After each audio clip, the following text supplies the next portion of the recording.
डरपोक, औकात क्या है तुम्हारी? हाँ, जो करना है तुम कर लो, लेकिन मैं तुमसे दोबारा रिश्ता नहीं जोड़ने वाली।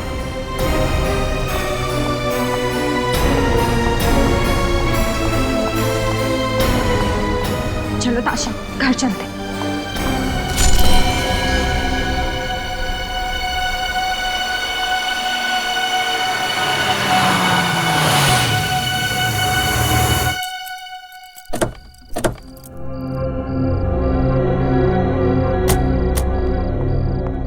ये ले चाबी। चल यार, इतना मूड क्यों अपसेट करके रखा है तूने?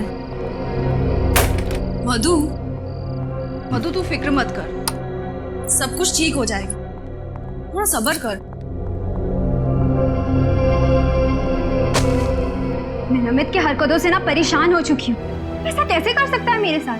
पार्टी में सबके सामने कितनी बेइज्जती की उसने मेरी। ऐसे कैसे बात कर सकता है वो मेरे साथ? ताशा, मधु, मैं तेरा गुस्सा अच्छे से समझती हूँ, लेकिन तू ये भी तो सोच कि तुम दोनों का अभी तो ब्रेकअप हुआ है, थोड़ा टाइम पहले।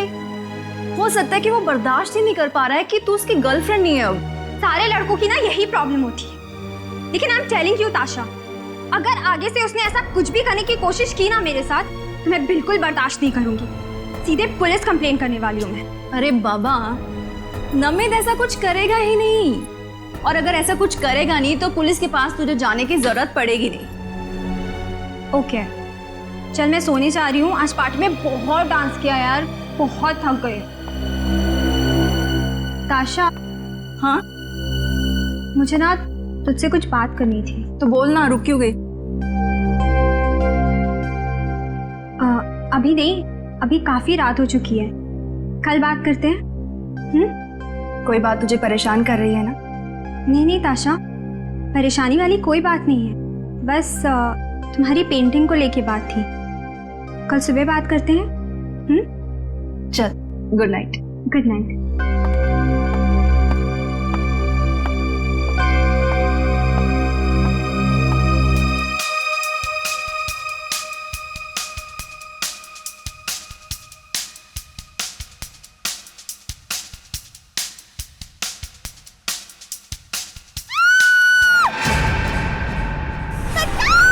मुझे मत मारो,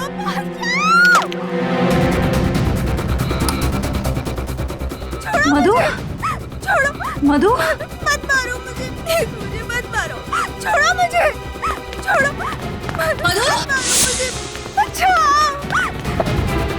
छोड़ो मुझे, मधु, कोई बचाओ, दरवाजा खोलो, बचाओ,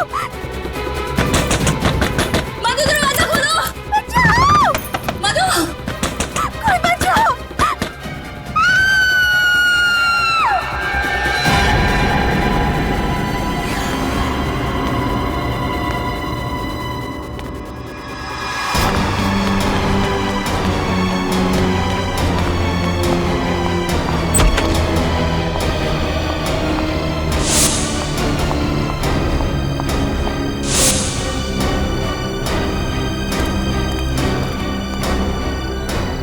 भाई साहब, भाई साहब, क्या हुआ बहन जी? आप इतनी डरी हुई क्यों? प्लीज मेरी मदद कीजिए। मेरे घर में कोई घुसा है। कौन है? क्या हुआ? मुझे नहीं पता, मुझे बिल्कुल नहीं पता, लेकिन उसने मेरी सहेली को मार दिया। क्या? खून? प्लीज कुछ कीजिए प्लीज। हमें सीआईडी को फोन करना हुआ, वही ठीक रहेगा। Hello CID. कमरा ऊपर है, सब चौकन्ने रहना।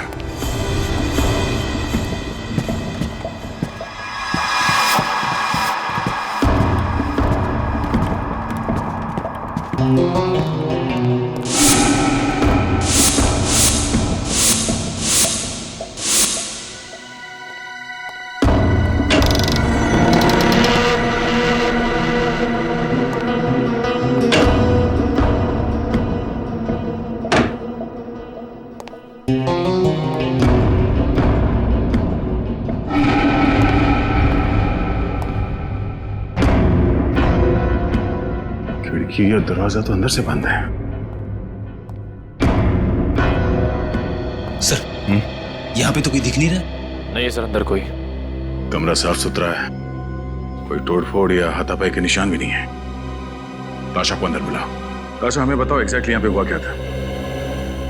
मधु मधु को मार डाला। ये मधु कौन है? मधु मेरी बहुत करीबी सहेली है। हम दोनों नाइट क्लब में पार्टी करने गए थे। 1 बजे के करीब घर लौटे और वो अपने रूम में चली गई और फिर उस पर किसी ने हमला किया। रेडी? बाहर सिक्योरिटी गार्ड से जरा पूछताछ करो। ताशा, आपने हमलावर को देखा? नहीं, मैंने मधु के चिल्लाने की आवाजें सुनी और कि मैं उसको बचा नहीं पाई।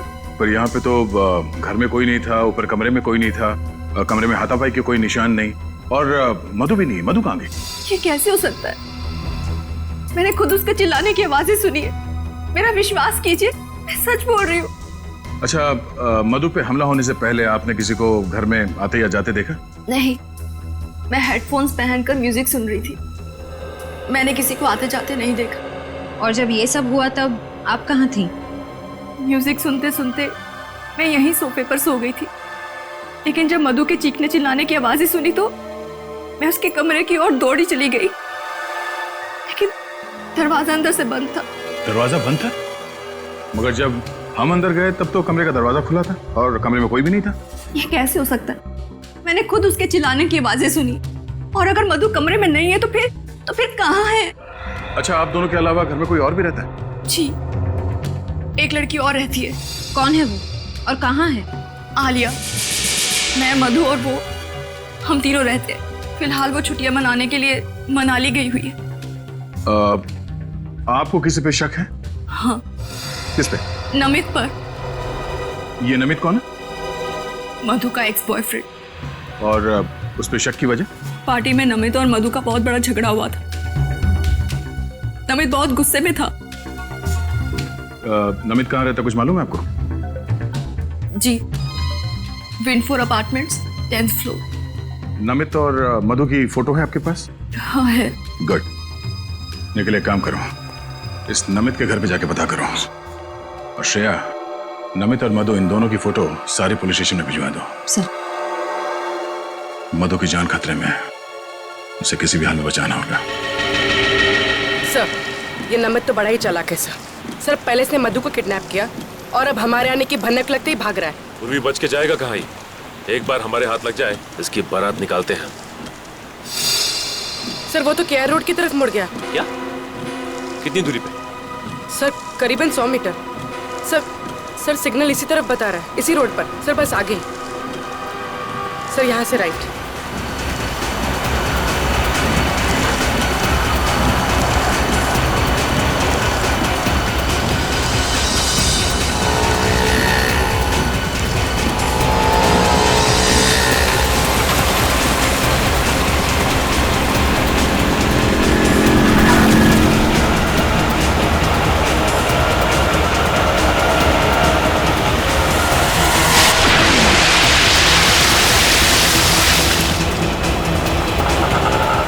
सर, नमित इसी रिक्शा में।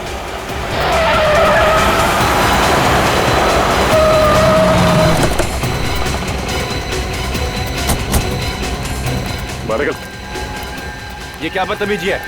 सीआईडी से हम लोग। बोल, मधु को क्यों किडनैप किया? मधु किडनैप हो चुकी है। कब ऑफिसर? अनजान बनने का नाटक बंद कर। मधु तेरी गर्लफ्रेंड थी ना? बता, कहाँ छुपा कर रखा उसे? हाँ, मेरी गर्लफ्रेंड थी, लेकिन मैंने उसे किडनैप नहीं किया। तो फिर उसको पार्टी में चाकू दिखाकर धमकी क्यों दी तूने? बोल। हाँ, लेकिन मेरा विश्वास करो, मैं उससे सच्चा प्यार करता हूँ। हमारे बीच कुछ गलतफहमी हुई थी। और इसी गलतफहमी की वजह से तूने उसे किडनैप कर लिया।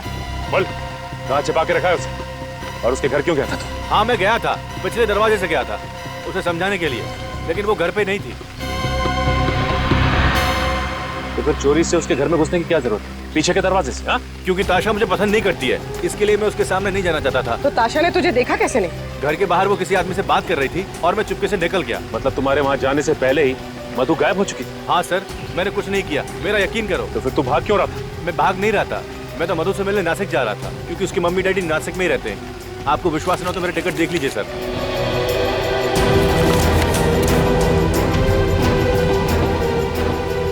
आखिरी बार कब बात हुई थी मधु से? पार्टी के बाद करीब 12:30 बजे। आप चाहो तो मेरा फोन चेक कर सकते हो। क्या बात हुई थी तुम्हारी? बात नहीं हो पाई थी। फोन ताशा ने उठाया था और उसने कहा मधु सो रही है। ये बात मुझे अजीब लगी, इसमें अजीब लगने वाली क्या बात है? क्योंकि मधु अपनी गाड़ी किसी को चलाने देती नहीं है। देखो, जब तक ये केस सॉल्व नहीं हो जाता तुम ये शहर छोड़कर नहीं जाओगे, समझे?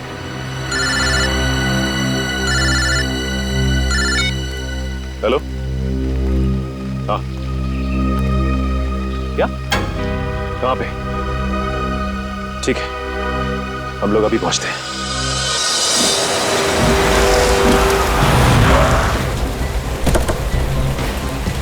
Hello sir. आपने फोन किया था? जी सर। लाश कहाँ पे? सर इस तरफ। सर ये तो मधु है। सर वो देखिए।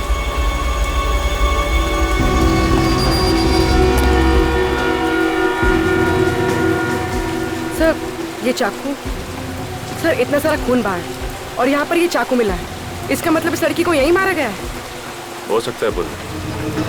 ये चाकू तो आम चाकू है जो किचन में इस्तेमाल किया जाता है। सर हो सकता है खून ने ये चाकू मधु के घर से उठाया हो सकता है बोले। एक काम करो, इस चाकू और लाश को फॉरेंसिक भिजवा दो।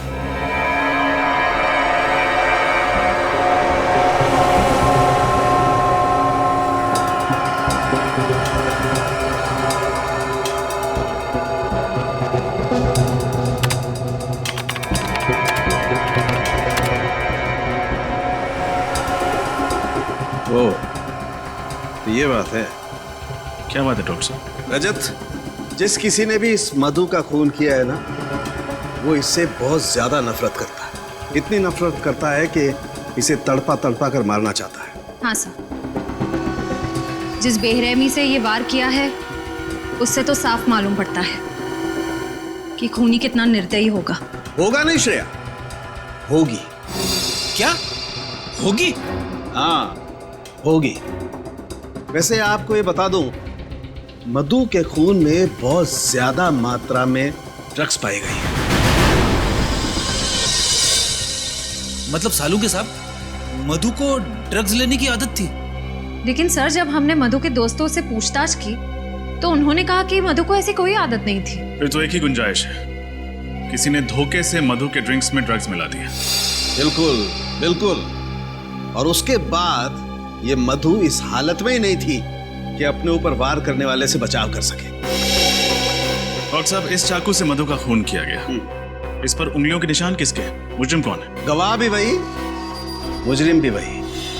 क्या ताशा ने ही मधु का खून किया? ये कैसे हो सकता है सर?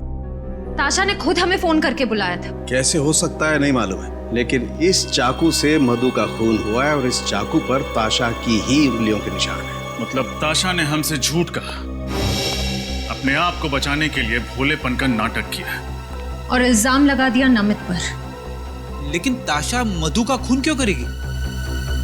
इसका जवाब तो ताशा ही देगी, उसे देना ही होगा।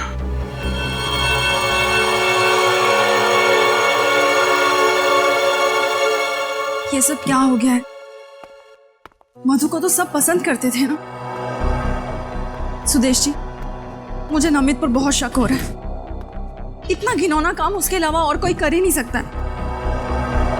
देखो, मधु के कातिल को पकड़ना सीआईडी की जिम्मेदारी है। तुम अपनी जिम्मेदारी पे ध्यान दो ना।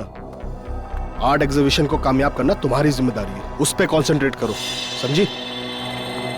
अरे आप लोग यहाँ, कुछ पता चला क्या? हाँ, थोड़ा बहुत पता चला है, बाकी आपसे जानना है। आपकी तारीफ? जी, ये मेरे आर्ट टीचर हैं, मिस्टर सुदेश। मुझे पेंटिंग सिखाते हैं। क्या नमित पकड़ा गया? क्या उसने मान लिया कि मधु का खून उसने किया है? अब तो नाटक बंद कीजिए ताशा।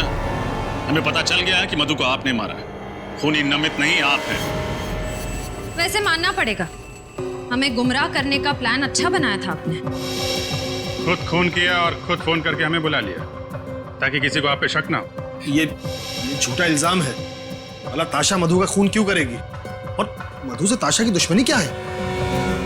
दुश्मनी की वजह तो ताशा ही बताएंगी। अब चुप रहने से कोई फायदा नहीं है ताशा जी। बताइए, क्यों मारा आपने अपनी सहेली को? मुझे यकीन नहीं हो रहा है। आप लोग मुझ पर शक कर रहे हैं। ठोस सबूत है हमारे पास। निखिल सर, ये वही चाकू है जिससे मधु जी का खून हुआ है। इस पर आपकी, ताशा जी आपकी उंगलियों के निशान है। ये कैसे हो सकता है? मैं क्यों मारूंगी मधु को? आपको हमारे साथ सीआईडी ब्यूरो चलना पड़ेगा। बताओ ताशा, क्यों मारा तुमने मधु को? मैं कितनी बार कह चुकी हूँ आपसे, मैंने मधु को नहीं मारा है। मैं सच कह रही हूँ। ठीक है, अभी पता चल जाएगा तुम सच बोल रही हो या झूठ। श्रेया, चलिए। ये सब क्या है? ये आप लोग क्या कर रहे हैं मेरे साथ? आपका सच कितना सच है ये पता लगा रहे हैं। बैठिए।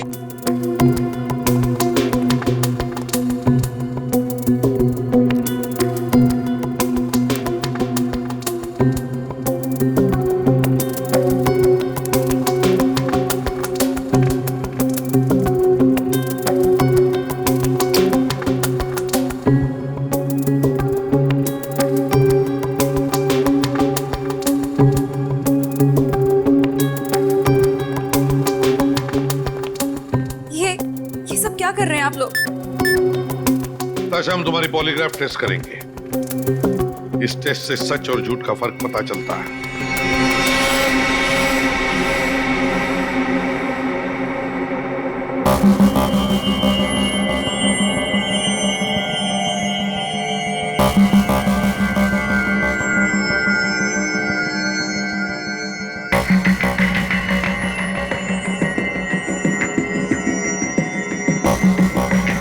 बताओ ताशा, क्यों मारा तुमने मधु को?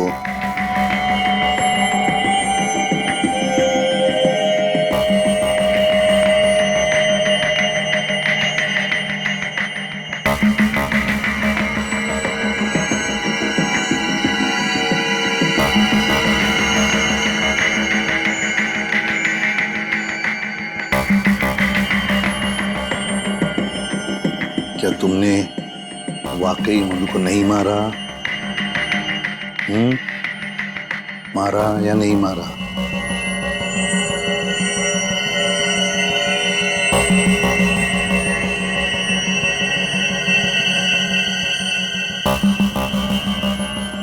बताओ ताशा, क्या तुमने मधु का खून किया? नहीं, मैंने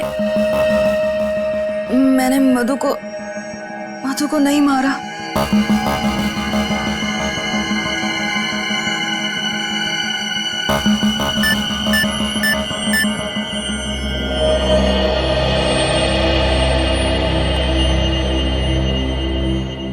आश्रय, सर, ताशा सच बोल रही है। जाने दो इसे। सर, इस टेस्ट ने तो और भी उलझा दिया।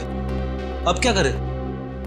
हाँ सर, अजीब बात है, सारे सबूत इसके खिलाफ हैं, फिर भी ये बेकसूर है। ये कैसे हो सकता है सर? सचिन, कॉलोनी के वॉचमैन ने बताया कि ये दोनों मतलब ताशा और मधु रात के 1 बजे एक साथ लौटी। हाँ सर, और ताशा ने हमें तकरीबन 1:30 बजे फोन किया। एग्जैक्टली। मतलब सर, ताशा के पास सिर्फ आधे घंटे थे मधु का खून करके वापस आने के लिए। ताशा ने फोन किया हमें रात के 1:30 बजे। अब मधु की लाश जहां पर मिली है वो ताशा के घर से 20 मिनट की दूरी पर मिली, तो आने जाने में ताशा को आने जाने में 40 मिनट लगने चाहिए। ये आने जाने में 40 मिनट? हाँ। तो फिर सर, आधे घंटे में ताशा ने अपने घर से फोन कैसे किया होगा? एग्जैक्टली, आधे घंटे में फोन कैसे किया होगा, है ना? इसका एक ही मतलब है कि कोई तो है जो ताशा को फंसाने की कोशिश कर रहा है मधु के खून के जुर्म में। सर अब आपको ऐसा क्यों लग रहा है? जरा सोचो फ्रेडी, सोचो। साळुंखे को मधु के खून में से ड्रग्स मिले, तो हो सकता है कि उस पार्टी में मधु के ड्रिंक में किसी ने ड्रग्स डाले। सर ये मुमकिन है, क्योंकि जिस रात मधु का खून हुआ उस रात ताशा और मधु दोनों पब से पार्टी करके लौट रहे थे। बस तो फिर सचिन, उस पब में जाकर पता लगाओ उस पार्टी में कौन कौन आया था और क्या क्या हुआ था।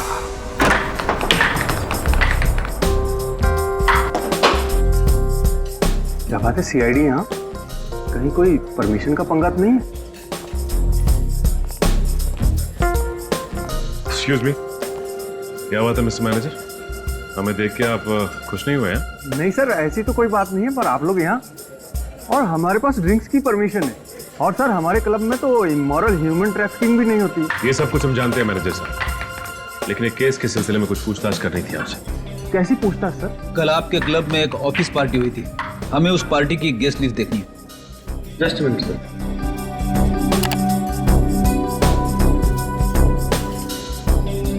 ये लीजिए सर, ये उस पार्टी गेस्ट लिस्ट। सर इस लिस्ट में एक नाम जाना पहचाना सा लग रहा है। कौन सा नाम? सर आलिया क्या, ताशा की रूममेट? मगर ताशा तो कह रही थी कि आलिया फिलहाल छुट्टियां मनाने शहर से बाहर गई हुई है, मनाली में। बड़ी हो सकता है उसने हमसे झूठ बोला। ये देखो, आलिया के नाम के सामने ये लैंडलाइन नंबर लिखा हुआ है। कहीं ये नंबर उसी जगह का तो नहीं है जहां पे ये तीनों साथ में रहती थी? लेकिन सर हमें उस घर में कोई लैंडलाइन फोन मिला ही नहीं। एक काम करो निखिल, इस नंबर पे जरा फोन लगाओ, देखो क्या पता चलता है।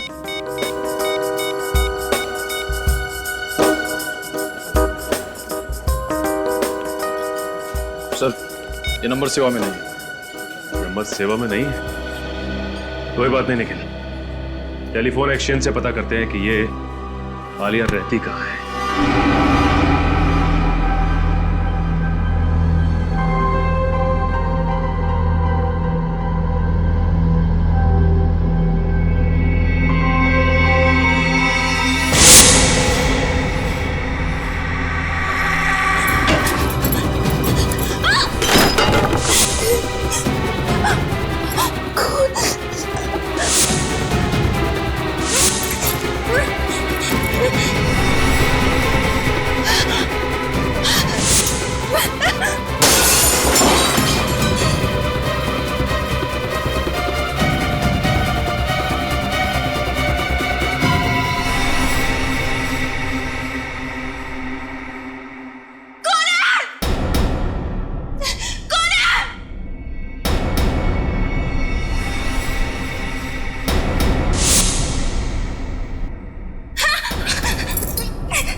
लगता है हमारे आने से पहले ही आलिया यहां से भाग गई, उसे हमारे आने की भनक लग गई होगी। लगता तो ऐसा ही है। बड़े आस पड़ोस में जाके पता करो इस आलिया के बारे में।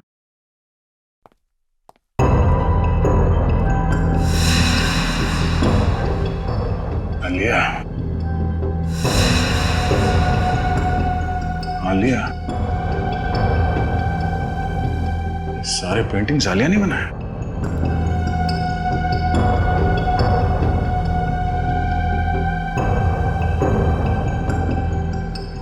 सर मैंने पड़ोस के मकान में रहने वाली एक औरत से पूछा, वो भी आलिया को नहीं जानती। उसका कहना है कि ये घर ज्यादातर बंद ही रहता है। ओह, यहाँ भी कुछ नहीं मिला। आलिया की फोटो तक नहीं मिली यहाँ पे। एक बात समझ में नहीं आ रही है सर, अगर आलिया ताशा और मधु के साथ रहती थी तो फिर उसे इस घर की क्या जरूरत थी? तो क्या वो यहाँ पे पेंटिंग के लिए आती थी? और अगर आलिया यहाँ पे नहीं रहती थी तो उसने वहाँ नाइट क्लब के गेस्ट रजिस्टर में यहाँ इस घर का नंबर क्यों लिखा?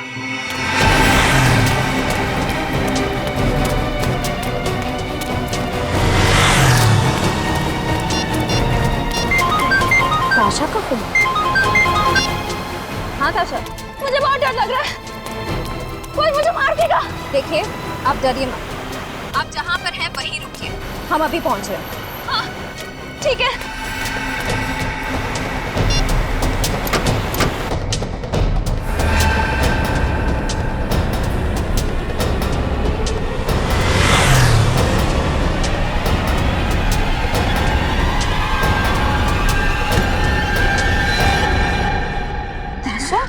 मैं डरो मत।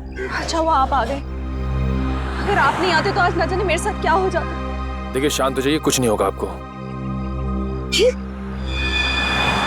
आपको इतनी चोट कैसे लगी? चलिए हमारे साथ। कहाँ? हॉस्पिटल। और कहाँ? चलो। लेकिन अगर खूनी मुझे मारने के लिए वहाँ पे आ गया तो? घबराइए मत, कुछ नहीं होगा आपको। हॉस्पिटल में आपकी सुरक्षा का पूरा इंतजाम किया जाएगा। आइए चलिए, आइए। ड्रेसिंग का सामान लेके आओ। हेलो डॉक्टर साहब, ताशा की तबीयत कैसी है अब? इनकी हालत बहुत खराब थी, इसलिए पहले मैंने इनको नींद का इंजेक्शन दे दिया है। अब इनके घाव पर ड्रेसिंग करनी बाकी। मैं देख सकता हूँ? श्योर। Thank you. सचिन, या तो ताशा ने अपने आप को किसी चीज से मारा है या फिर कोई और वजह है, जैसे ये कहीं गिर गई या ताशा गिरी या फिर ताशा को गिराया गया। अच्छी तरीके से तलाशी लो घर की।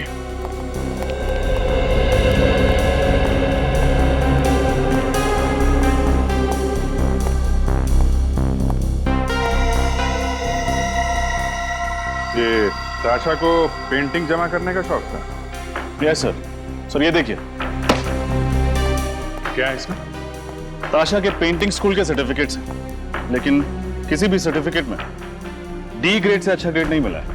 इसका मतलब ताशा कुछ खास पेंटिंग्स नहीं बनाती थी। सर ताशा की मेडिकल रिपोर्ट्स और ये डॉक्टर का प्रिस्क्रिप्शन। और सर शायद ये दवाइयाँ भी ताशा की हैं।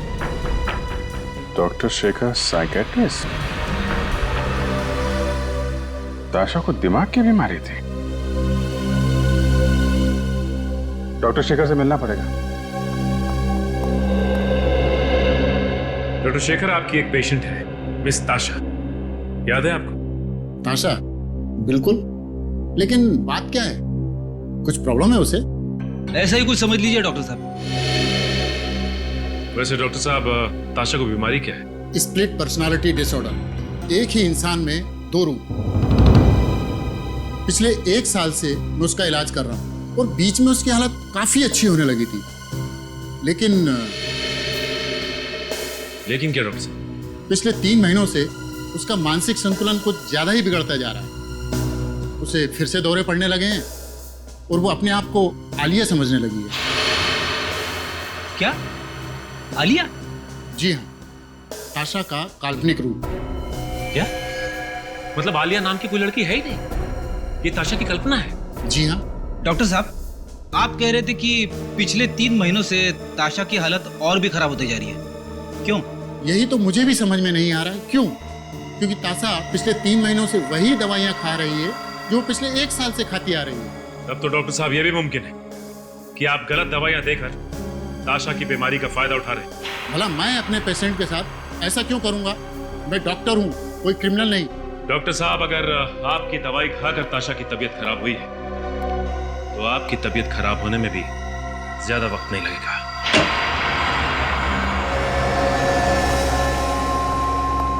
अरे डॉक्टर शेखर, कितने सालों के बाद कैसे हो यार? बहुत परेशान हूँ। क्यों, क्या हुआ? एसीपी को लगता है कि मैंने ही गलत दवाइयाँ ताशा को दी है। हमारे पास सबूत है सर। सबूत? हाँ सबूत, फ्रेडी।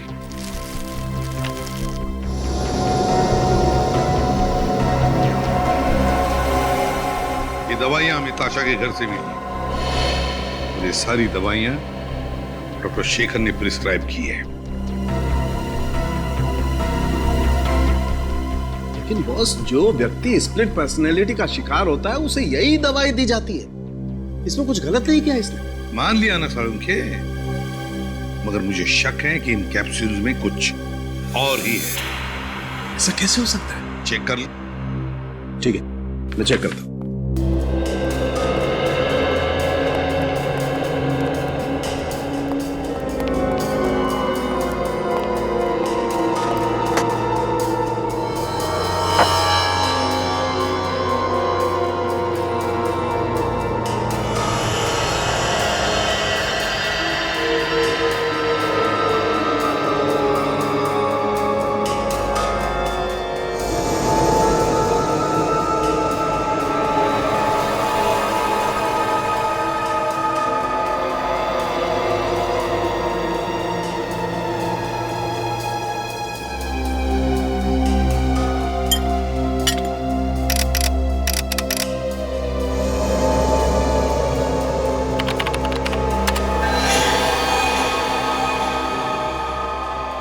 माय गॉड, ये तो हैवानियत है। और इस कंपाउंड से तो ताशा की हालत और ज्यादा बिगड़ जाएगी। मतलब मेरा शक सही है? सालुंखे, मुझे नहीं मालूम इस कैप्सूल के अंदर की सही दवा को बदलकर ये दवाइयां किसने डाल दी। मैं मानता हूं कि मैंने ही ताशा को ये प्रिस्क्रिप्शन दी थी, लेकिन मैंने ये दवाइयां नहीं बदली। तो फिर कौन कर सकता है ये? बस मैं डॉक्टर शेखर को बहुत अच्छी तरह से जानता हूँ, काफी सालों से जानता हूँ। ये ऐसी गिरी हुई हरकत नहीं कर सकता है, इसकी गारंटी मैं लेता हूँ। ठीक है, देख साळुंखे, तू डॉक्टर शेखर की गारंटी ले रहा है, इसलिए मैं इन्हें छोड़ रहा हूं, वरना तू जानता है। तो डॉक्टर शेखर जी, जब तक हमारी तहकीकात पूरी नहीं होती, आप ये शहर छोड़कर कहीं नहीं जाओगे, प्लीज। जी। स्प्लिट पर्सनालिटी, स्प्लिट पर्सनालिटी, एक ताशा और दो रूप। इस ताशा पर नजर रखो ताशा पर।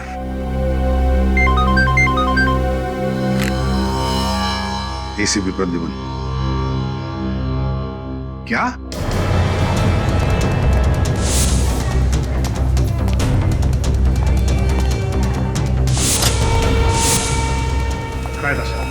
जी सर, पता नहीं। रिसेप्शन पर पता करते हैं। डॉक्टर साहब, ताशा कहाँ है? वो अचानक से कहीं चली गई, इसीलिए मैंने आपको फोन किया। अचानक कहाँ गायब हो सकती है? आप में से किसने देखा उसे? सर, मैंने देखा है। ताशा काले रंग के कार में बैठकर चली गई। ठीक है, पार्किंग लॉट से उस गाड़ी वाले का नंबर लेते हैं। शायद ताशा जिस गाड़ी में से भागी, वो गाड़ी कहाँ पर है, कुछ पता चला? नहीं सर, हाईवे पुलिस या चेक पोस्ट से अभी तक कोई खबर नहीं आई। कोई तो है जो ताशा की बीमारी का फायदा उठा रहा है। और सर, ये जो कोई भी है ताशा के बहुत करीब है और उसे अच्छी तरह से जानता है। हाँ, एग्जैक्टली। सर, ताशा जिस गाड़ी में से भागी है उस गाड़ी का पता चल गया सर। वो गाड़ी उसी के नाम पे रजिस्टर है। गाड़ी ताशा के नाम पर ही रजिस्टर है? तो फिर खूनी शायद उसी गाड़ी में ताशा को लेकर गया होगा। वैसे भी सर, खूनी गलत दवाइयां देके ताशा को सम्मोहित कर रहा था, और उसी की बात सुनकर ताशा हॉस्पिटल से भागी भी होगी। मगर कौन हो सकता है ये? कौन कर सकता है ये सब? नहीं, ये सुदेश तो नहीं? सुदेश? हाँ, सुदेश, वही चित्रकार, वो पेंटर जो ताशा और आलिया को पेंटिंग सिखाता था। सर, वही जो ताशा की हमेशा तरफदारी करता रहता। हाँ, वही ताशा के आसपास ही तो रहता था, और वो ताशा की बीमारी के बारे में भी जानता था, और ये भी जानता था कि ताशा अपनी दिमाग की बीमारी के लिए इलाज करवा रही है। सचिन, एक काम करो, उस डॉक्टर को फोन करो जो इलाज करा रहा है। सर,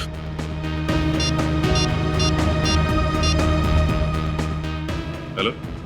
हाँ डॉक्टर शेखर, मैं सीआईडी से इंस्पेक्टर सचिन बोल रहा हूँ। अच्छा, ये बताइए कि ताशा जब आपके यहाँ इलाज के लिए आती थी तो क्या वो अकेली आती थी या साथ में भी कोई आता था? अच्छा, ठीक है, थैंक्स। सर, ताशा के साथ हमेशा सुदेश आता था। सुदेश। हेलो एसीपी प्रद्युमन, पता चल गया कहां पर है गाड़ी? Thank you. ताशा की गाड़ी का पता चल गया। गाड़ी जीबी गेस्ट हाउस पर खड़ी है। GB guest house. तुम क्यों हॉस्पिटल से मुझे यहाँ लेकर आए हो? क्या चाहते हो तुम?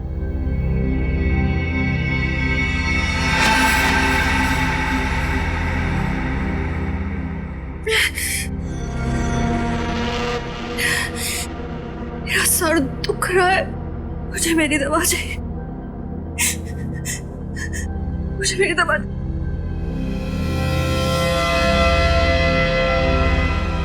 मेरी दवा, मेरी दवा।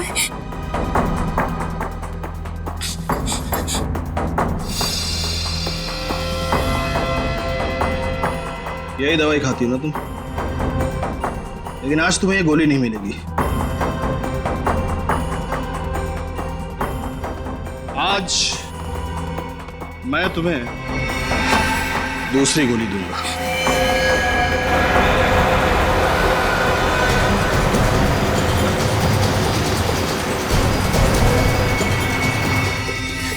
मुझे मत मारो, मुझे जाने दो प्लीज, मुझे जाने दो, नहीं तो मैं तुम्हें सीआईडी को सब कुछ बता दूंगी। इसीलिए मैं तुम्हें मारना चाहता हूं, क्योंकि तुम सीआईडी को सब कुछ बता दोगी।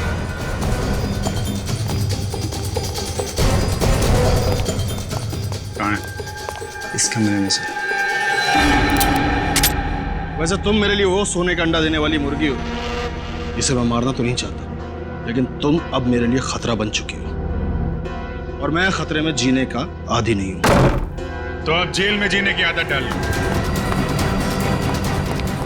कहाँ गया? उधर गया सर। पकड़ो उसे। सर। ठीक है? हॉस्पिटल लेके जाओ जल्दी।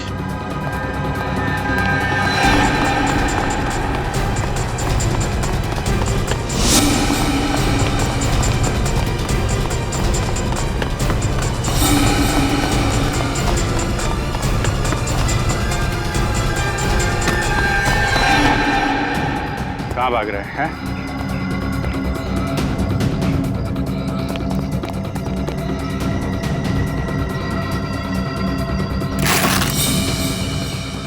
आगे मत बढ़ना, आगे मत बढ़ना वरना सर फोड़ दूंगा। आगे मत बढ़ना।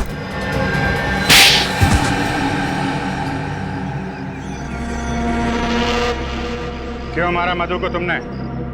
क्योंकि वो मेरा राज जान गई थी। कैसा राज? यही कि मैंने ताशा की दवाई बदल दी थी, जिससे उसकी बीमारी कम नहीं होगी बल्कि और बढ़ेगी।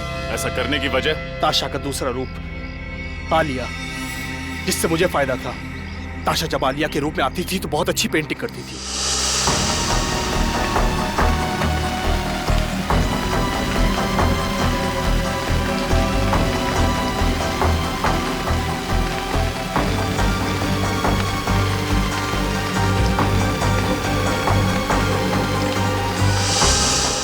जिसे मैं बेचकर लाखों रुपया कमाता था।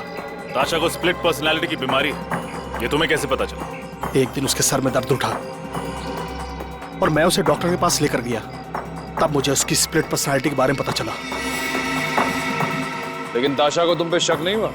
नहीं, बिल्कुल नहीं। ताशा को मैंने यकीन दिला दिया था कि मधु और आलिया उसके साथ रहती है। बहुत लंबी जीवन रेखा है ना तुम्हारी। काफी लंबा समय गुजारना पड़ेगा तुम्हें जेल की सलाखों के पीछे, अगर फांसी नहीं हुई। हेलो, हाँ स्वाति, रास्ते में ही है, एक आध घंटे में पहुंच जाऊंगा। तुमने खाना खा लिया? अच्छा ठीक है, साथ में डिनर करेंगे। Okay okay bye. रेडियो वाली भी ना, गाने कम और मुफ्त की सलाहें ज्यादा देते हैं।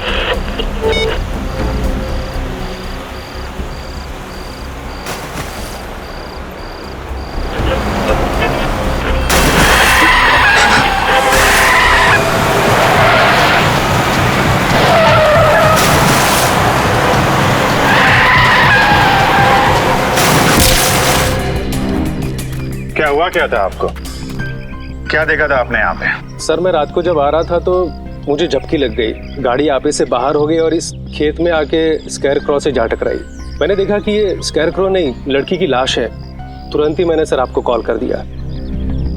आप लोग यहाँ रहते हैं, आप लोगों के खेत है यहाँ पे, और आपको पता नहीं चला किसी ने यहाँ पे लड़की की लाश गाड़ दी है?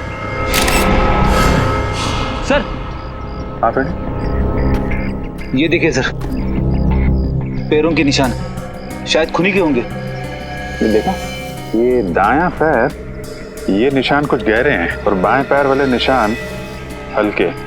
मतलब समझे फ्रेडी? बिल्कुल सर, इसका मतलब खूनी दाएं पैर पे जोर देके चल रहा था। करेक्ट। या तो वो दंगड़ा के चल रहा होगा या फिर उसके पैर में चोट लगी होगी।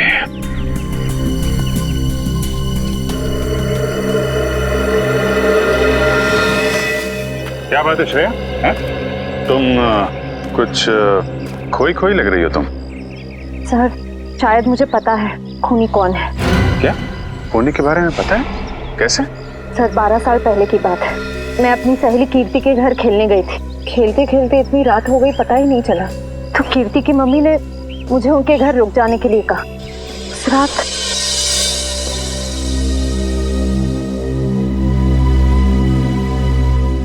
कीर्ति कहाँ चली गई?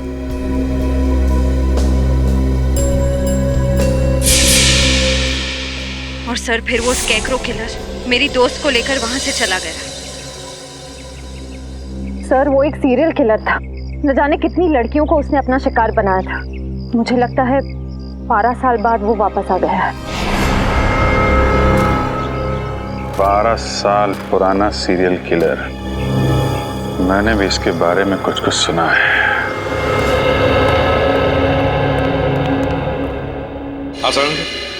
अरे बॉस, आप लोग कब आए?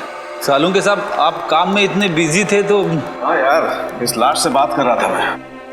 क्या बताया? बहुत कुछ बताया बॉस।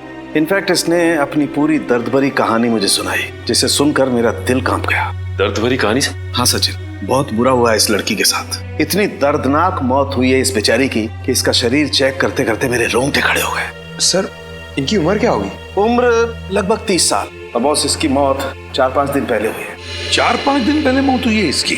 तो तू बता सकता है किस वजह से मौत हुई है? सर, ये खूनी तो पागल लगता है बिल्कुल, एक साइको। इतनी बेरहमी से मारा इसे? ये तो कुछ भी नहीं है पंकज। चाकू से हमला करने से पहले खूनी ने इस पर स्टन गन का भी इस्तेमाल किया। स्टन गन से जलाता है, चाकू के वार करता है, तड़पा तड़पा के मारता है लड़कियों को और फिर स्केरक्रो बनाकर, बिजरा बनाकर खेत में खड़ा करता है। हाँ सर, खूनी के खून करने का मकसद लूटपाट या फिर दुश्मनी निकालना नहीं है सर। वो औरत से नफरत करता है या तो फिर इसे खून करने की बीमारी है, जैसे आमतौर पे सीरियल किलर्स को होती है। बिल्कुल सचिन। यार, और कुछ पता चलना चाहिए इस खूनी के बारे में साळुंखे। और कुछ पता चल जाएगा ना तो इस खूनी तक हम पहुंच सकते हैं। बस, उस खूनी के बारे में तो फिलहाल मैं ज्यादा नहीं बता सकता, लेकिन इस लड़की के बारे में और बता सकता हूँ। तो फिर बता।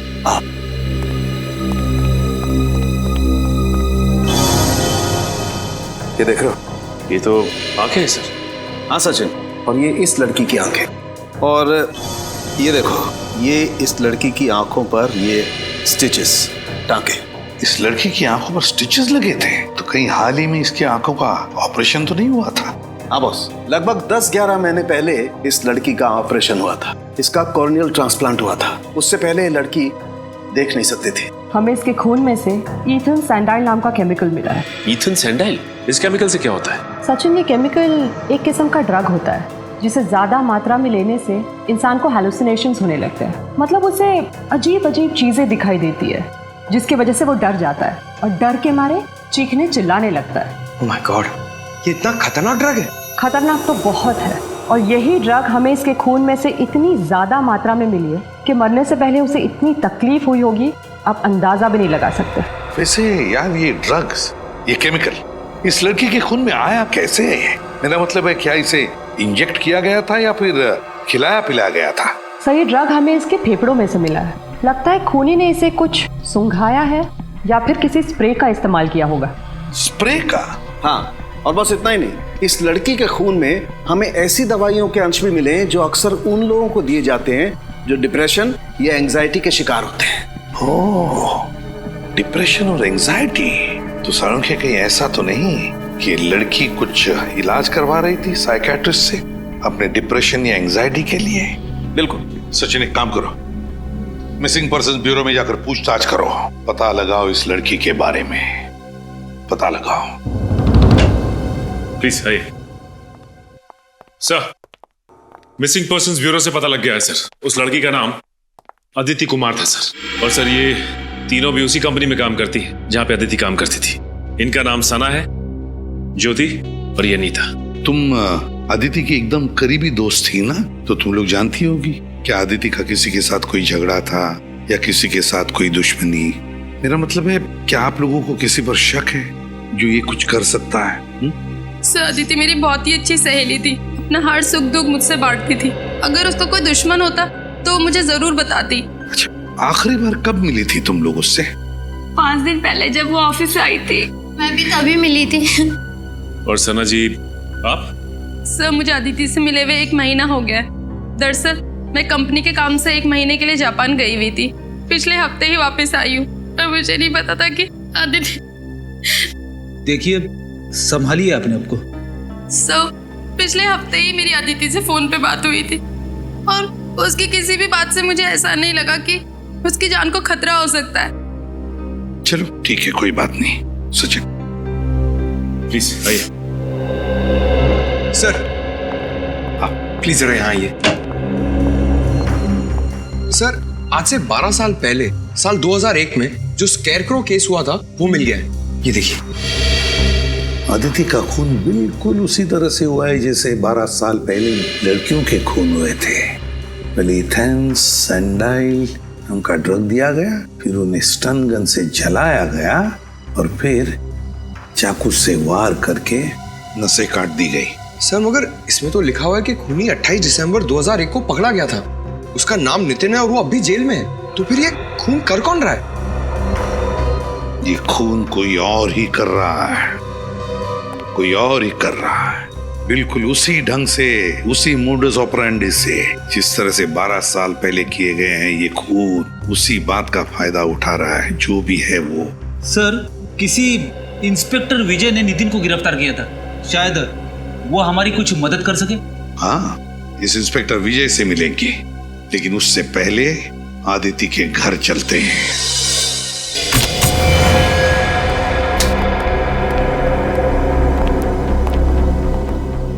सर न तो घर का सामान बिखरा पड़ा है, ना ही कोई तोड़ फोड़ की गई। मतलब खूनी अदिति के जान पहचान वाला होगा। सर अदिति घर में अकेली रहती थी। अगर उसके परिवार में कोई होता तो पता चल सकता था कि उसकी मौत की वजह कोई दुश्मनी तो नहीं है। कई बार खाली पड़ा घर भी बहुत कुछ बता देता है। अच्छी तरीके से चेक करो, कुछ ना कुछ जरूर मिलेगा।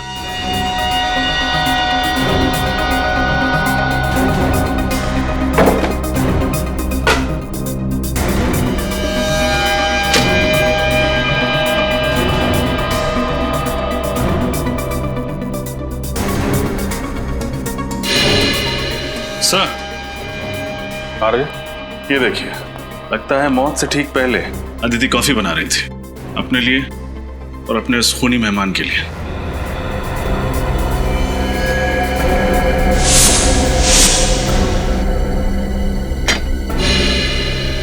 सर देखिए सर, टूटा हुआ बाज।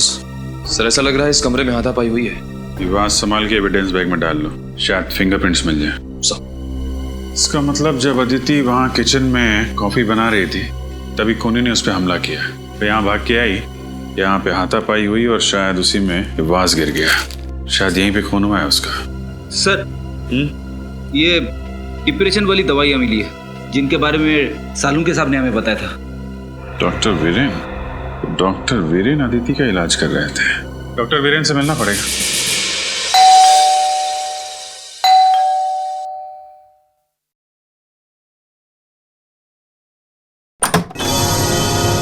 जी कहिए। मैं सीआईडी से इंस्पेक्टर सचिन हूं, विजय जी से मिलना है। ओ आइए ना, प्लीज प्लीज। पापा पापा। क्या बात है बेटा समीर? पापा सीआईडी से इंस्पेक्टर सचिन आपसे मिलना चाहते हैं। सीआईडी वालों को रिटायर्ड इंस्पेक्टर विजय से क्या काम पड़ गया? सर क्या है कि 12 साल पुराने केस के बारे में आपसे पूछना है। कौन सा केस? वही 12 साल पुराना सीरियल किलर का केस जिसमें वो लड़कियों का खून करके उनकी लाश को स्केयरक्रो बना देता था। अच्छा वो केस। ये 12 साल पुराने केस की ओर अचानक कैसे ध्यान चला गया आप लोगों का? वो क्या है कि 12 साल के बाद ये खूनी फिर से जाग उठा है और इसने एक मासूम लड़की का खून कर दिया है। और जल्द से जल्द अगर इस किलर को नहीं पकड़ा गया तो ना जाने कितनी मासूम लड़कियों की जानें जा सकती है। हाँ, मैं समझ सकता हूँ। बहुत ही खतरनाक खूनी है वो। पिछले 12 सालों में तकरीबन 15 लड़कियों को मारा है उसने, और उनमें से एक तो मेरे बेटे समीर की मंगेतर खुशबू भी थी। तक नहीं भूल पाया मैं उसे। सुन के बहुत दुख हुआ। वैसे मैंने आपकी केस फाइल पढ़ी है, उसमें लिखा है कि आपने खूनी को पकड़ लिया है। नितिन नाम है ना उसका? हाँ, नितिन नाम था उसका। असल में एक क्राइम साइट पे हमें खून का जो सैंपल मिला था उसका डीएनए नितिन से मैच हुआ था, जिसके बलबूते पर हमने नितिन को गिरफ्तार किया था। पर पता नहीं क्यों हमेशा मुझे ऐसा लगता रहा जैसे नितिन असली कातिल नहीं है। अगर आप चाहें तो ये बात खुद जेल में चलकर नितिन से पूछ सकते हैं। ये नितिन कौन सी जेल में? बिंजलपुर जेल। बिंजलपुर जेल? ये कहिए। आप डॉक्टर वीरेन ही है ना? जी हाँ, मैं ही डॉक्टर वीरेन हूँ। और मेरे आज के सारे अपॉइंटमेंट्स खत्म हो चुके हैं। आपको कितने बजे का वक्त दिया था? आई एम सॉरी, हम लोगों ने अपॉइंटमेंट नहीं लिए। हम लोग सीआईडी से। सीआईडी से? क्या बात है सर? आपकी एक पेशेंट थी अदिति, किसी ने बहुत बेरहमी से उसका खून कर दिया है। खून कर दिया? कब? 13 तारीख को। बहुत बुरा हुआ। अदिति बहुत ही अच्छी लड़की थी और उसका इलाज भी काफी अच्छा चल रहा था। कब से आप इलाज कर रहे थे अदिति का? सर यही कोई 2 महीने से। आखिरी बार वो आपके पास कब आई थी? 1 मिनट सर। 7 तारीख शाम 5 बजे का अपॉइंटमेंट था उसका। क्या प्रॉब्लम क्या थी अदिति को? माफ कीजिए सर, हम इलाज शुरू करने से पहले अपने मरीज से ये वादा करते हैं कि उनकी बताई हुई हर बात गुप्त रखी जाएगी, टोटली कॉन्फिडेंशियल। और इसी भरोसे और विश्वास के दम पर मरीज अपना हर दुख और दर्द हमें बता पाता है। मैं आपकी दुविधा समझ सकता हूँ डॉक्टर वीरेन, पर यहाँ हम बात कर रहे हैं एक ऐसी लड़की की जो मर चुकी है, खून हुआ है उसका, और उसका खूनी अभी भी बाहर घूम रहा है। और उस खूनी तक पहुँचने में आप हमारी मदद कर सकते हैं। आप समझ रहे हैं ना मैं क्या कहना चाहता हूँ? जी हाँ, मैं समझ रहा हूँ। दरअसल जब से अदिति की शादी टूटी थी वो अंदर से बहुत टूट चुकी थी। अदिति की शादी टूटने की वजह? उनके अपने पति से काफी झगड़े होते थे। किस बात को लेकर होते थे ये झगड़े? छोटी छोटी बातों को लेकर और सबसे ज्यादा पैसों को लेकर। उनके पति मयूर को ये लगता था कि अदिति हद से ज्यादा खर्च कर रही है और इसी वजह से मयूर अक्सर अदिति को डांटा करता था और इसी वजह से उनका तलाक हो गया। और कोई परेशानी? नहीं सर, अदिति का पति ही अदिति के लिए सबसे बड़ी परेशानी थी। अदिति आखिरी बार जब मुझसे मिलने आई थी तो काफी डरी हुई थी। डरी हुई थी? हाँ सर, वो कह रही थी कि उसका कोई पीछा कर रहा है, उसे नुकसान पहुंचाने की कोशिश कर रहा है। कौन? कुछ बताया उसने? नहीं सर, ये नहीं बताया। I see। कहीं अदिति के खून में उसके पति मयूर का तो हाथ नहीं? आइए।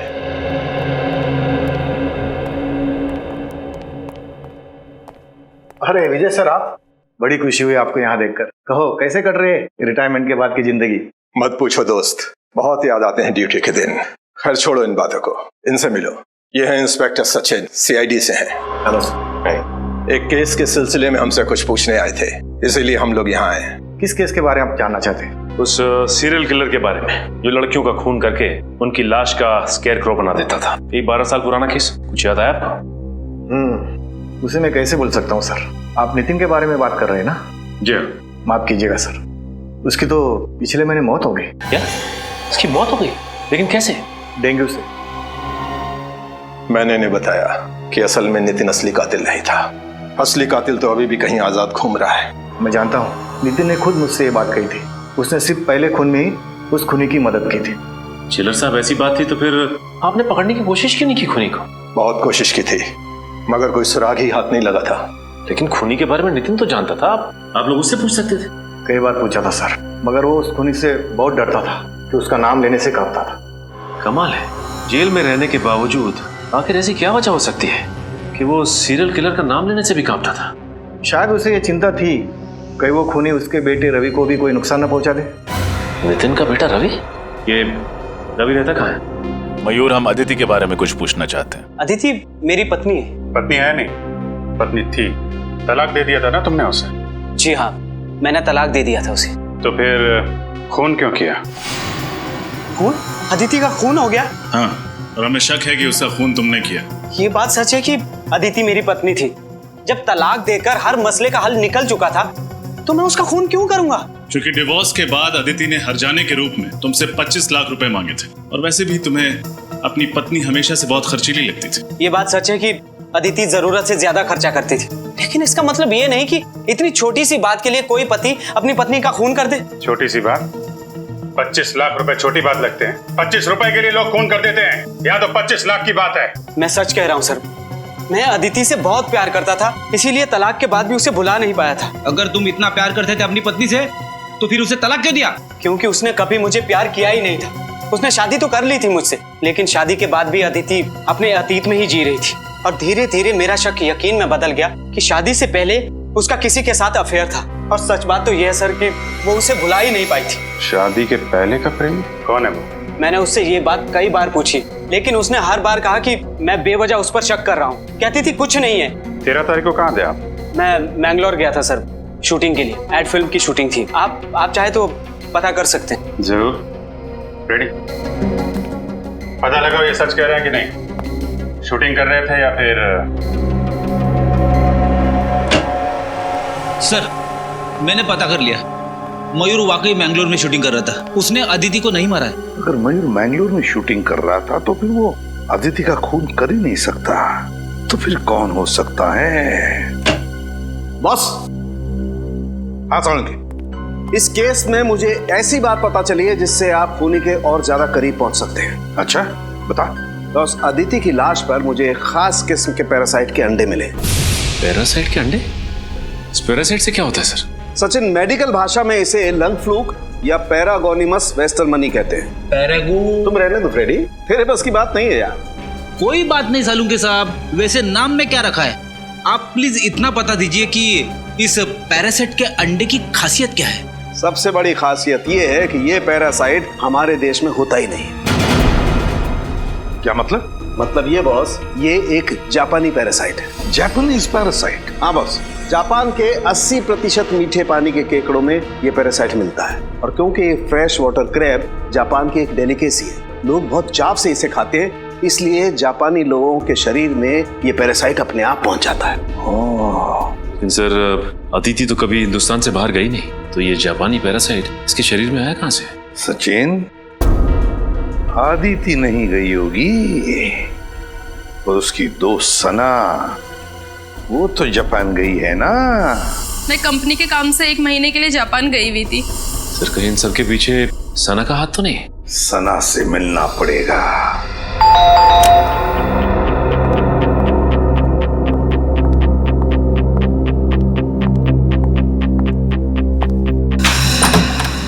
अरे आप लोग यहाँ? बस आपका घर देखने चले आए सना। घर देखने चले आए? मुझे कुछ समझ नहीं आया। हाँ, बस आपके घर की बनावट, सजावट, दीवारों का रंग, फर्नीचर वगैरह वगैरह। आप ये सब यहाँ देखने आए? घर खरीदना चाहते हैं क्या? नहीं, बस ये देखना चाहते थे कि जब आप इस आलीशान घर को छोड़ के जेल जाएंगी तो आपको ज्यादा तकलीफ तो नहीं होगी ना? जेल? जेल क्यों जाऊंगी मैं? वो क्या है ना साना जी, अगर खीर में चीनी डाल दो तो उसका मीठा होना तय है, उसी तरह अगर कोई मुजरिम खून करे तो उसका जेल जाना तय है। लेकिन मैंने किसी का खून नहीं किया। झूठ मत बोलो, अदिति का खून तुमने किया है। मैं आपको पहले भी बता चुकी हूँ कि मैं 1 महीने से जापान में थी, कंपनी के काम से। पिछले हफ्ते ही लौटी हूँ। और जापान से लौटकर वहाँ से लाया हुआ इन्फेक्शन पैरागोनिमस वेस्टरमनी तुमने अदिति तक पहुँचा दिया।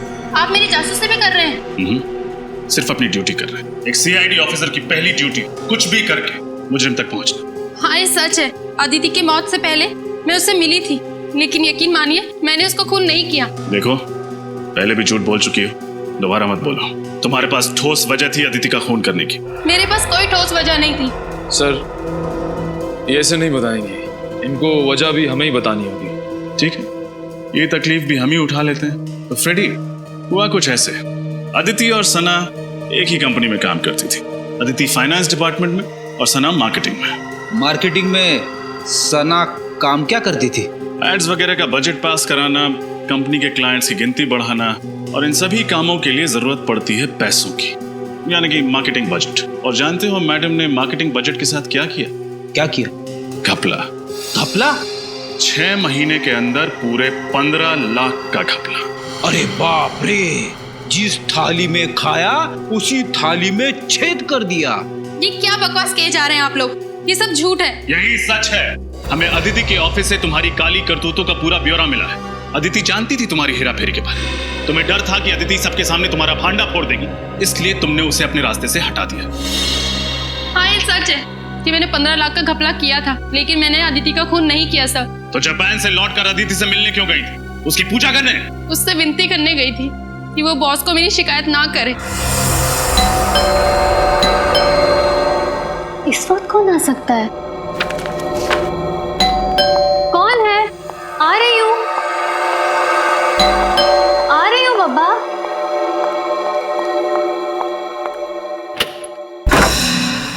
सना, तुम यहाँ क्या कर रही हो इस वक्त?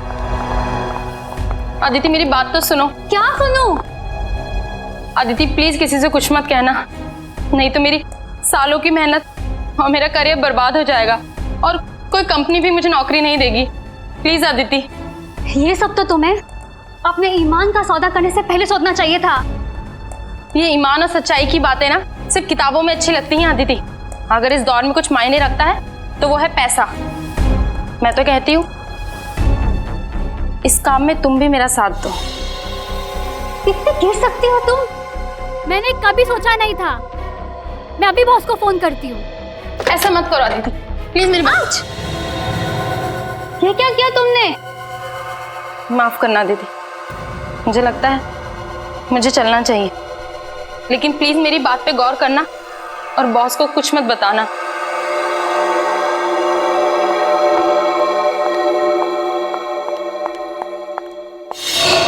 शर्म आनी चाहिए तुम्हें।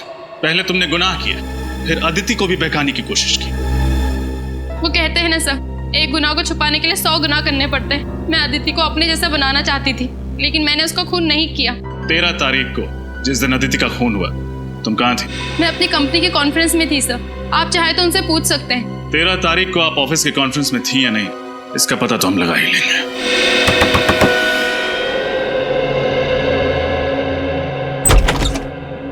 जी कहिए, किससे मिलना है आपको? हमें रवि से मिलना। जी हाँ, मैं ही रवि हूँ। आप लोग? हम लोग सीआईडी से। सीआईडी? अंदर आ सकते हैं? जी आइए। आप लोगों की यहाँ आने की वजह जान सकता हूँ? हम लोग तुम्हारे पिता नितिन के बारे में कुछ सवाल पूछना चाहते हैं। पापा के बारे में? क्या जानना चाहते हैं पापा के बारे में? एक निर्दोष आदमी को इतने साल जेल में रखने के बाद जी नहीं भरा आप लोगों का? तो चले आए मेरे जख्मों पे नमक छिड़कने। देखो रवि, हम जानते हैं तुम्हारे पिता खूनी नहीं, लेकिन वो निर्दोष भी नहीं। एक हत्या में एक खूनी का साथ दिया था उन्होंने। पर खूनी का नाम जानते हुए भी उन्होंने खूनी का नाम किसी को नहीं बताया। कैसे बताते? उनको डर था कि वो मुझे और मेरी मम्मी को नुकसान ना पहुंचाते। तुम्हारी मम्मी नहीं दिख रही, कहाँ है? उनका देहांत हो गया 2 साल पहले। तुम्हारे पापा काम क्या करते थे? पापा बीकेसी कॉलेज में केमिस्ट्री पढ़ाते थे। अपने खाली समय में लैब में रहते थे और फॉर्मूलाज में उलझे रहते थे। सर कहीं ऐसा तो नहीं कि वो स्प्रे और ड्रग्स नितिन से ही पहुंचे हो खूनी तक? बिल्कुल हो सकता है सचिन। अच्छा, तुम्हारे पिता का लैब कहाँ पे था? मिलन नगर में। पापा ने वहाँ पर एक कमरा किराए पे लिया था, उसमें लैब बनाई थी, लेकिन पापा के जेल जाने के बाद वो कमरा मकान मालिक ने किसी और को किराए पे दे दिया था। अच्छा रवि, अपने दिमाग पर थोड़ा जोर डालो। 12 साल पुरानी बात याद करो। तुम्हें कोई अजीब सा आदमी याद है, शायद तुम्हारे पिता का दोस्त, जो तुम्हें लगे कि वो खूनी हो सकता है? हाँ, एक काने नाम का आदमी था। काने? हाँ जी, पापा एक बार उसको घर पे लेके आए थे। हाव भाव में वो थोड़ा अजीब सा था। और कुछ याद है तुम्हें? तुमने उसका चेहरा देखा था? दिखने में कैसा था? काफी दिन बीत चुके हैं, मुझे उसका चेहरा ठीक से याद नहीं है। अच्छा, तुम्हारे पिता का कोई पुराना सामान वगैरह है घर पे, शायद उसके जरिए हम खूनी तक पहुंच सकें? ऊपर स्टोर रूम में पापा का सामान पड़ा है, आप देख सकते हैं। चलो दिखा। हाँ जी।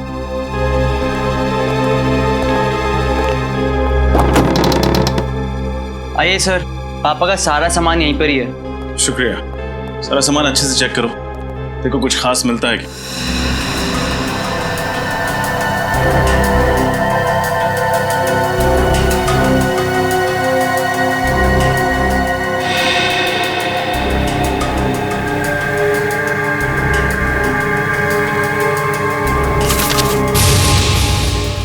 ये देखिए सर, ये खत है किसी काने के नाम पे।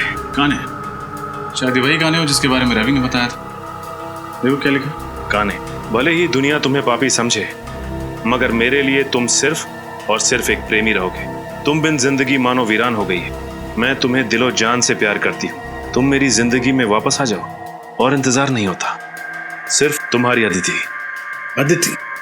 कहीं ये वही अदिति तो नहीं जिसका खून हुआ है? हो सकता है। कहीं अदिति इस खूनी को जानती तो नहीं थी? चिट्ठी से तो लगता है कि दोनों एक दूसरे से प्यार करते थे। सर अगर अदिति और काने एक दूसरे से प्यार करते थे तो काने अदिति का खून क्यों करेगा? रवि, क्या तुम्हारे पिता किसी अदिति को जानते थे? नहीं नहीं सर, किसी अदिति को तो नहीं जानते थे। तो फिर ये काने का खत नितिन तक कैसे पहुंचा? सचिन, काने और नितिन दोस्त थे।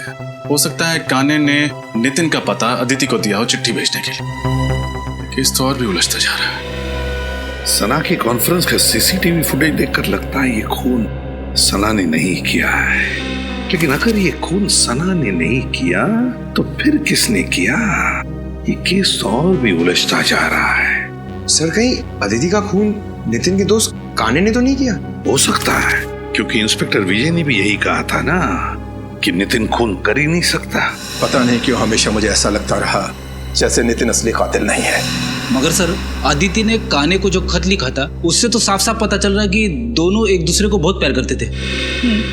तो फिर काने अदिति का खून कैसे करेगा? शायद इसलिए फ्रेडी कि आदिति ने काने के बदले शादी की मयूर के साथ, इसलिए। सर, अगर ऐसा है तो वो ये काम उसी वक्त करता, उसे इतने साल तक इंतजार करने की क्या जरूरत थी? हो सकता है ना किसी वजह से इतने सालों बाद इस काने का दिमाग घूम गया और उसने खून कर दिया अदिति का। सर, ये देखिए सर, इस सीरियल किलर के बारे में छपी एक रिपोर्ट 12 साल पुरानी।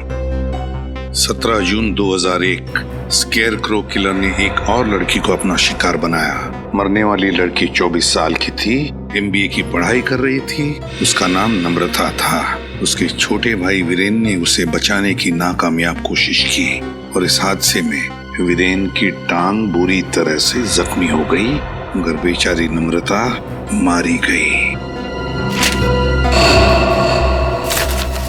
माय गॉड, ये वीरेन है।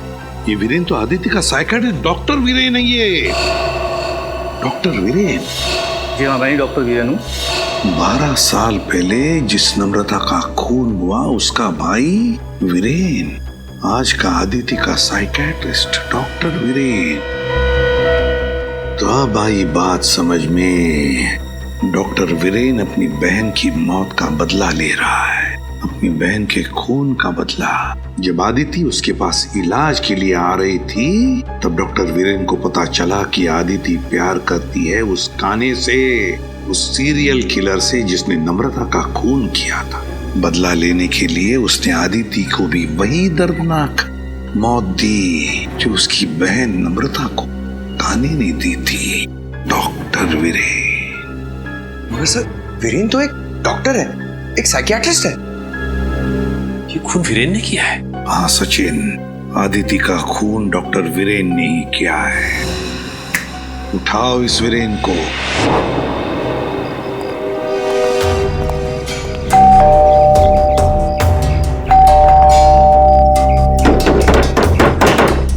सर, कहीं उसे पता तो नहीं चल गया कि हम लोग आने वाले, इसीलिए छुप गया हो? छुप के जाएगा कहाँ? दरवाजा खोलो, हम लोग अंदर देखते हैं, तुम बाहर नजर रखना। Okay sir.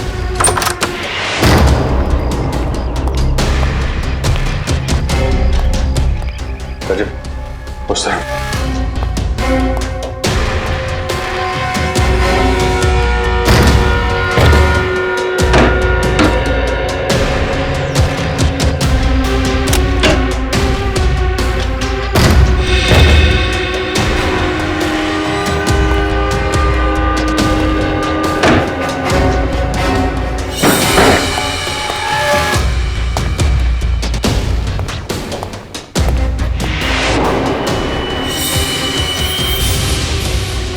सर, रजब, यहां सर।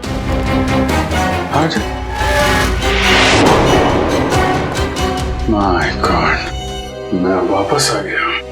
जरूर ये वीरेन नहीं लिखा होगा। हो सकता है सर, और हमें दिखाने के लिए लिखा है। सर जल्दी आइए। ये देखिए सर, डॉक्टर वीरेन। वो खूनी काने हमसे पहले यहाँ पहुंच गया और हमें चैलेंज भी किया। अंदर दीवार पर लिख दिया, मैं वापस आ गया हूँ, आई एम बैक। जाएगा कहाँ? लेकिन एक बात समझ में नहीं आ रही, उसे पता कैसे चला कि डॉक्टर वीरेन ने अदिति का खून किया है? इंस्पेक्टर विजय, नितिन के साथ जेल में ये जो कैदी था अविनाश, दोनों की अच्छी दोस्ती थी क्या? हाँ, नितिन वैसे तो किसी से ज्यादा बातचीत नहीं करता था, पर अविनाश को अपने दुख दर्द जरूर बताता था। तो फिर असली स्कैरक्रो के बारे में उसने अविनाश को जरूर बताया होगा। जी हाँ, ये हो सकता है। हेलो, कहाँ? ठीक है सर, उस खबरी रघु का फोन था। कह रहा था अविनाश आजकल शहर के मंडोबा इलाके में रह रहा है। मंडोबा इलाका? जी सर। अगर अविनाश पकड़ा जाएगा तो उससे हमें जानकारी मिल जाएगी, तो असली स्कैर को हमारे हाथ लग जाएगा। श्रेया, काम करो, एसीपी साहब को इन्फॉर्म करो कि हम इंस्पेक्टर विजय के साथ इस मंडोबा इलाके में जा रहे हैं। जी सर। सर, स्कैरक्रो काने तक हमें सिर्फ 2 लोग पहुंचा सकते थे, नितिन और अदिति, पर दोनों मर चुके हैं सर। हाँ सर, न जाने ये खूनी कब पकड़ा जाएगा। 12 साल से आजाद घूम रहा है। 12 साल पकड़ा जाएगा वो सचिन, जरूर पकड़ा जाएगा। उसके पापों का घड़ा भर चुका है। फ्रेडी, वीरेन के घर से जो पेपर मिले उनसे क्या मिला? सर, इस वीरेन ने अच्छी खासी रिसर्च कर रखी थी उस खूनी के बारे में। उसके एक एक जुर्म का आर्टिकल वगैरह संभाल के रखा था। शायद काफी समय से इंतजार कर रहा था वीरेन उससे बदला लेने का। और अदिति की इलाज के पेपर्स? हाँ सर, आंखों के ऑपरेशन के बाद अदिति ने जब काने को देखा तो उसने उसका हुलिया भी बताया था वीरेन को। सांवला सा रंग, घने बाल, कद 5 फीट 10 इंच। उसने ये भी बताया था कि जब वो देख नहीं सकती थी तब उसका अंधापन दोनों के पैर के बीच दीवार नहीं बन पाया, क्योंकि काने खुद कलर ब्लाइंड था। क्या कहा? Colour blind? काने कलर ब्लाइंड है? हाँ सर। कलर ब्लाइंड, कद 5 फुट 10 इंच, सांवला रंग, घने बाल और कलर ब्लाइंड। ये तो विजय है। माफ कीजिएगा, मुझे कलर ब्लाइंडनेस है इसलिए। आइए। वही इंस्पेक्टर विजय जिसने नितिन को गिरफ्तार किया था? हाँ पंकज, वही इंस्पेक्टर विजय। उसी पर जिम्मा था उसे पकड़ने का, इसीलिए तो हाथ नहीं लग रहा है ये स्केयरक्रो किलर। हाँ सर, और इसीलिए वो हमारी मदद करने के लिए तुरंत तैयार हो गया, ताकि अदिति के खूनी तक पहुंच सके और वीरेन को मार सके। एग्जैक्टली। सर, दया सर और श्रेया की जान खतरे में। वो दोनों भी तो इंस्पेक्टर विजय के साथ में। कौन? फोन करो जल्दी दोनों को। सर, दया सर का फोन नहीं लग रहा है और श्रेया का फोन भी नहीं लग रहा है। कहीं कुछ हुआ तो नहीं? मंडोबा इलाका, लोग वहीं गए हैं ना? मंडोबा इलाका चलते हैं।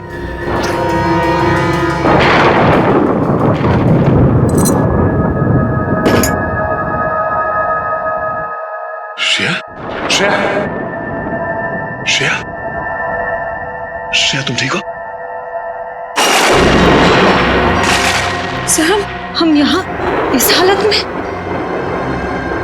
लगता है जब हम लोग यहाँ इस घर में घुसे तब किसी ने हम पे हमला किया होगा। सर, कहीं ये काम उस काने का तो नहीं? काने? हाँ, हो सकता है। सर, आपकी गर्दन पे स्टन गन का निशान है। Stun gun? ओह, निशान तो तुम्हारे गर्दन पे भी है। इसका मतलब है उसने स्टन गन से उसने हमें बेहोश किया। श्रेया, इंस्पेक्टर विजय का कहीं काने ने उनके साथ कुछ ना कर दिया हो।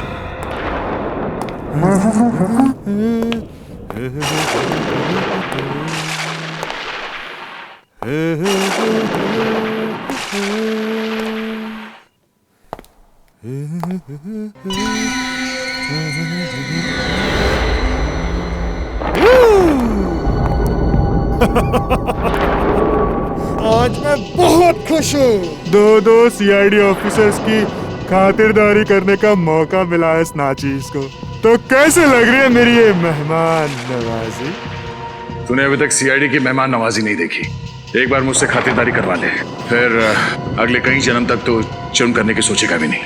दया दया दया दया दया दया दया, तुम्हारे इसी अदा का तो मैं फैन हूँ दया। मरने से पहले अपना एक ऑटोग्राफ तो जरूर देकर जाना। तुम जैसा मच्छर दया सर को मारेगा, हिम्मत है तो अपना मास्क उतार और अपना असली चेहरा दिखा। वैसे तुम ठीक ही कह रही हो। एक आदमी को मारने में जो मजा ना, उससे कई ज्यादा मजा एक लड़की को मारने में है। मरने से मैं डरती नहीं, समझा? अगर तूने श्रेया को हाथ भी लगाया ना, तो मैं तेरा क्या हाल करूंगा तो सोच भी नहीं सकता। इधर छोड़ से। ए दया, चुप चुप चुप चुप चुप चुप चुप चुप दया चुप। श्रेया और मेरा बहुत पुराना रिश्ता है दया। श्रेया तुम जानती है ना तुम्हारी दोस्त कीर्ति, उसको क्या अंजाम किया था मैंने? सब याद है मुझे। और आज कीर्ति की मौत का हिसाब चुकाना पड़ेगा तुझे। तू नहीं मार सकती मुझे, नहीं मार सकती। मैं मार दूंगा तुझे। उस वक्त तू बच गई थी लेकिन अब नहीं बचेगी। हिम्मत है तो मुझसे बात कर, मुझसे बात कर। यहाँ इधर आ। दया दया, जब मैं अपने जुर्म को अंजाम देता हूँ ना तब मुझे किसी का शोर मचाना चिल्लाना पसंद नहीं है। सॉरी दया, लेकिन मुझे तुम्हें कुछ देर के लिए शांत करना पड़ेगा।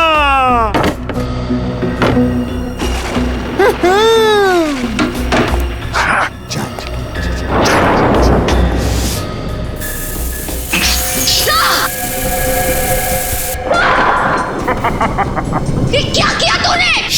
घबराओ मत, दया मरेगा नहीं, सिर्फ डरेगा। जो लोग जरूरत से ज्यादा बहादुर बनने की कोशिश करते ना, उनके लिए सिर्फ ये एक ही इलाज है। उनको इतना डराओ कि अपने कायरता के बोझ तले मर जाए। मैं कहाँ हूँ? मैं कहाँ हूँ? Sir. Shreya, Abhijeet, ACP sir. देखा तुमने, डर के मारे एसीपी अभिजीत को याद कर रहा है। ये रही गाड़ी।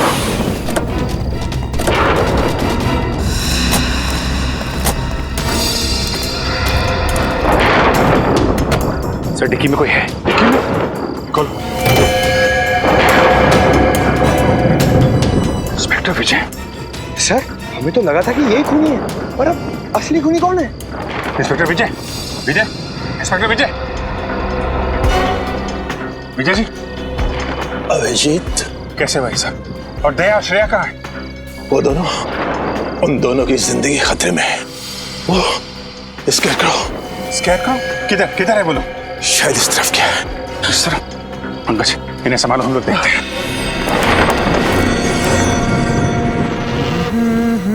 बैंग। श्रेया, मैं आदमी बुरा नहीं हूँ, बस थोड़ा से नरम दिल का हूँ। मुझसे किसी की बुराई देखी नहीं जाती। दया को देख के तुम्हें जो दुख हो रहा है ना, उसके ऊपर भी मेरे पास एक इलाज है। जानती हो क्या, तुम्हें भी उसी हालत में पहुंचा दूंगा जिस हालत में दया को पहुंचा है। बस बहुत हो गया तुम्हारा मौत का तांडव। अब तेरा कानून के इशारों पे नाचने का टाइम आ गया है। कानून? मैं कानून के इशारों पे नहीं नाचता, कानून मेरे इशारों पे नाचता है। देखते पहलवान दोस्त की क्या हालत कर दी है मैंने। ये क्या हो गया तुम्हें? अभिजीत, अगर एक कदम भी आगे बढ़ाया ना तो श्रेया की जान ले लूंगा। नहीं, देखो छोड़ दो उसे। अगर श्रेया का बाल भी बाका हुआ तो तेरा वो हाल होगा कि तो सोच भी नहीं सकता। चुनौती? मुझे चुनौती दे रहे हो? मुझे चुनौती पसंद नहीं है। सॉरी श्रेया, मुझे चुनौती पसंद नहीं है, इसलिए अब तुम्हें जाना होगा। Bye bye. ठीक तो ना? ठीक हो श्रेया? मुखौटा निकालने का टाइम आ गया है। समीर, इंस्पेक्टर विजय का बेटा? अब तक बुला नहीं पाया मैं उसे। तो ये है असली सीरियल किलर, कलर ब्लाइंड काने। मैं ही हूँ वो सीरियल किलर जिसका आज तक आपका कानून कुछ नहीं कर पाया। किसी को भनक तक नहीं लगने दी मैंने कि मैंने ही इतने सारे खून किए। अपने पापा तक को नहीं। अपने पिता के इन्वेस्टिगेशन का फायदा उठाते रहे तुम, क्योंकि तुम्हें पहले से पता चल जाता पुलिस का अगला कदम क्या होगा। हाँ बराबर। ये सब मैं इसीलिए कर रहा था क्योंकि मुझे नफरत थी पापा के पुलिस के नौकरी से। सोते बैठते उठते जागते हर वक्त बस duty duty duty duty duty बस। उन्होंने कभी भी मेरी माँ को ना ही मुझे वक्त दिया, कभी नहीं। शर्म आनी चाहिए तुम्हें। जिस पिता पे तुम्हें गर्व होना चाहिए उसकी ड्यूटी से तुम्हें परेशानी होती है। अरे तुम क्या जानो देश के लिए कुछ कर गुजरने का नशा क्या होता है? कभी ये सोचा है तुमने कि जब तुम्हारे पिताजी को पता चलेगा कि उनका बेटा खूनी है, उनका सर झुक जाएगा शर्म से? अरे उनकी गर्दन झुकती ना तो झुकने दो, मुझे कोई फर्क नहीं पड़ता। उन्होंने उनका पुलिस होने का फर्ज निभाया ना, लेकिन एक पापा होने का फर्ज कभी नहीं निभाया उन्होंने, कभी नहीं। हाँ, कभी नहीं। तुमने अपनी मंगेतर खुशबू को क्यों मार डाला? क्योंकि मैं आदिति से प्यार करता था। खुशबू से मजबूरन मेरी सगाई हो गई। मैं उससे शादी नहीं करना चाहता था, इसलिए मैंने भी उसका काम तमाम कर दिया। और फिर मैं ऑस्ट्रेलिया चला गया। देश छोड़कर क्यों चले गए थे तुम? इस देश में मेरे लिए रखा ही क्या था? आदित्य की मयूर से शादी हो गई, उसकी सुखी जीवन में मैं आग लगा ले नहीं चाहता था, इसलिए मैं चला गया। लेकिन जब मुझे पता लगा उसका डिवोर्स हो गया ना, तो मैं फिर से आ गया। और 12 साल बाद फिर से उसी खूनी रूप में आ गए, जब तुम्हें पता चला कि वीरेन ने आदिति को मार डाला है। हाँ, मेरी आदिति मर गई, उसका खून हो गया। तुम्हारी आदिति? और जिन लड़कियों को तुमने मारा उनका क्या? वो भी किसी की बहन, बेटी, पत्नी थी। उनके परिवार वालों पे क्या गुजरेगी, कभी सोचा तुमने? नहीं, मुझे किसी के सुख दुख से कोई तकलीफ नहीं थी। मुझे सिर्फ अपनी खुशी चाहिए थी, सिर्फ अपनी, बस, और किसी की नहीं। लेकिन जब मुझे पता चला ना पापा से आप लोग अविनाश से मिलने जा रहे हैं, तब मुझे मेरी आजादी का खतरा महसूस हुआ। इसलिए मैंने पापा को बेहोश कर दिया और अविनाश को भी मार दिया, और उसकी लाश को ऊपर वाले रूम में डाल दिया। मैंने डाल दिया। तुम्हारे जैसे आदमी को समाज में रहने का कोई हक नहीं।